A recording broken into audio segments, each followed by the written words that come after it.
Hello everyone and welcome back to our balcony here in Otavalos. Kent and Michelle with you. This time it's all about a little coffee talk this morning. Cheers as we get ready for another adventure which we'll be bringing to here soon on our YouTube channel and Instagram. But right now it's all about the city of Sintra, and we were told it was magical, and it was magical and then some, Michelle. It's like an enchanted forest, and it took a minute to get adapted to where we were and how the landscape played out, but once we were in it, it was truly magical. I don't even know other words to use. Yes, so we, another form of transportation, so we've been taking the metro a lot here since we have landed in Portugal, but it was time for the train. Yes. So we took an Uber to the train, about a 45-minute train ride to Sintra, and as we're arriving, the Pena Palace, which we were going to visit, you can see it up in the distance on the hill. The Moorish Castle was there. I mean, enchanting, a word I would use to describe it. As we're pulling into the train station, we get out of the train station, the first thing we need to do was jump on a bus. I mean, it was one thing after another to get there. And how were the streets? How are the streets on this bus? It was narrow. It was, I mentioned e-ticket the other day describing something. It was certainly an e-ticket ride, roller coaster-esque, if you will, on the way down. Our bus driver, he likes to go by Coast. That's the American term for it, I guess.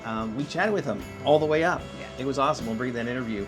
Thank goodness he was a good driver, because he was able to chat and still navigate these driving. streets. It was pretty cool. It was a fun experience. It's one way up. One way up and one way down. So we made our way up there. It got more crowded in the way. Finally, we got to Pena Palace. Then, Michelle, we had to jump on another bus. Yeah, you can walk up, but it's also recommended, especially after that long journey, that you can take a bus up just 5 minutes to the palace. So you're in the grounds as soon as you come into that area, and then you take a short bus up to the top. So we'd gone to the St. George Castle. So we'd been to a castle before. I'd never been to a palace before, and I was joking with Everly as we were walking in that we're going to see Aladdin, Jasmine, Abu, all the Aladdin characters, because that's what it reminded me of. She was not having it. Funny. And I think, historically, to put some of that correctly, I mean, we are on the Iberian Peninsula, and so there over time has had all different kinds of occupations. So yes, I mean, historically, if you take it back, but Pena Palace was, yes, not inhabited by the Aladdin. Arabian Nights. No, it was not. Or the genie, but that would have been fun to see. Anyways, we go into the palace. We get there. We're a little late for a reservation because you have to have reservations to get in. Every half an hour is a different group, but they were nice enough to get us up and get us into the tour of the palace. Because by this time our journey had been like 2.5 hours, nonstop, or 3 hours. Like, and I don't know if we could have done it any differently. No, truthfully. it was great. It was great. So I don't think we realized how long the journey would be, but we finally got there, got into the palace, and it was, I mean, we used the word breathtaking. I've used incredible many times. It was really cool because they recreated all of the bedrooms, all of the dining rooms, where the king had his meals. Yeah, it was pretty cool. Man. Yeah, it was pretty impressive the way that they recreated what it would have looked like. Yeah, they tried to help you understand the scene and what the rooms were used for, how they converted over time. When Queen's influence started happening, you could tell the differences. And one really interesting thing to note, it's the first, I think, palace that had indoor restrooms. So they made, they showcased the water closet and made, a big deal about that. So putting some of that in perspective. We're making our way through, Michelle's like, gotta look at the time here. We have something, a little surprise for the young one. So we had to get out of there because it was going to be a pony ride surprise for Everly. So what we did is we made an exit, we got out of there, and then we went back, and there was a line for the bus to go back down the hill. So we decided, you know what, there's this sign that says, go through the garden. Yeah.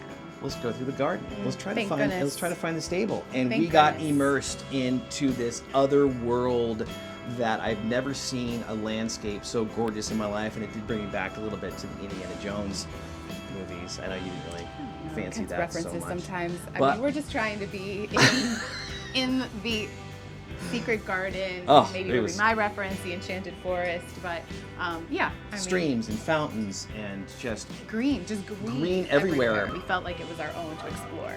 and get lost in, which we literally did. We got lost. in it. We were late. There was no map. We don't know where the stable is.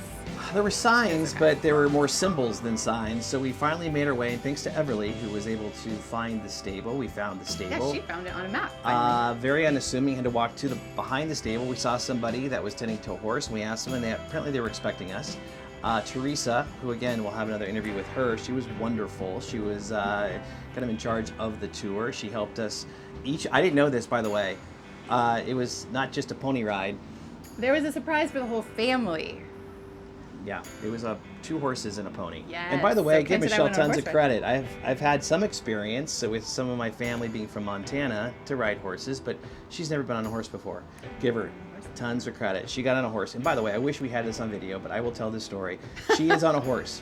Everly's on a pony. I'm getting on a horse. I'm getting my phone and camera and everything ready to go. All of a sudden, Michelle's horse decides that she doesn't want to go on this particular ride or walk. So I'm walked on the horse. back into the stable She with went back Michelle into her on it. stable. I was like, what is this indicating? She doesn't want to go. She doesn't want to go with me. But now I'm in the stable with her, which, by the way, had a low doorway. So I don't even know the wherewithal to like She didn't have a duck helmet in on. there. I did have a helmet. I did have a helmet on. And then she just did circles in her stable for a few minutes, and then we got her back out. But then I had to duck again to get back out. And again, never been on a horse before, so it was really unsure Missed how to opportunity. navigate. So sorry, there's no video of that. That Sorry. was fantastic. So we finished there with our ride, continued on foot to walk down the mountain. We ran into a security guard. He said, if you go up the hill 5 minutes, it's Moorish Castle. Michelle's like, Which we had intended to go to, Yes. but thought we had to go back up to the top and come back down. But we could walk there, which was incredible.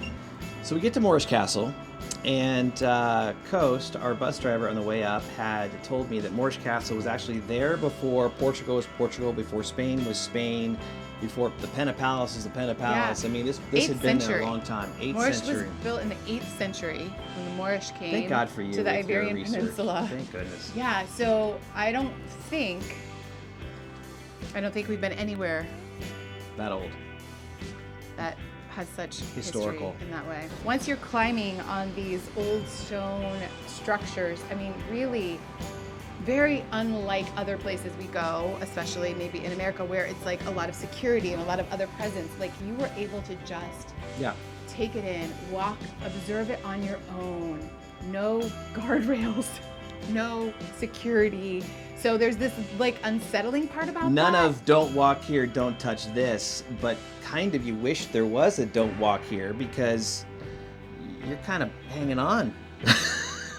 Well, there's If this you're like not careful. unsettling moment, but then if you can just realize what gratitude you have for being able to experience it in that way, so different than how we usually look at relics and history, like just to take a moment to be in it.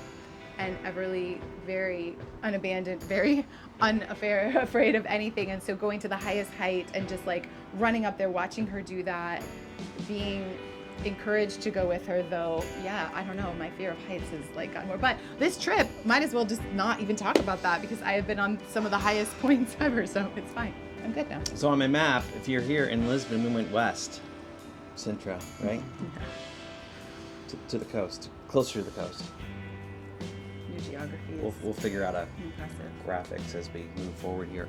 But after that, it was time again for a meal, for a beverage. We went back down to the city of Sintra, and it's really cool. I mean, it kind of opens up with these views, and again, the cobblestone streets and the little tiny nooks where you walk up and you find these unassuming restaurants and pubs, and you're able to sit down and have some cheese and prosciutto and bread and a beverage, and then we found an amazing sunset. And then of course you got to finish the night off with some wine and chocolate mousse, and we were able to do that. It was great. You enjoyed it, right? Very romantic. You're looking at me like, what the heck are you talking about? I'm just letting you talk. Yeah. Just letting you explain. It was very enchanting. Sintra was truly charming and magical, and we'd go back. We would go back. And as you can assume, it was another day, another evening, another experience of Frenchitivity.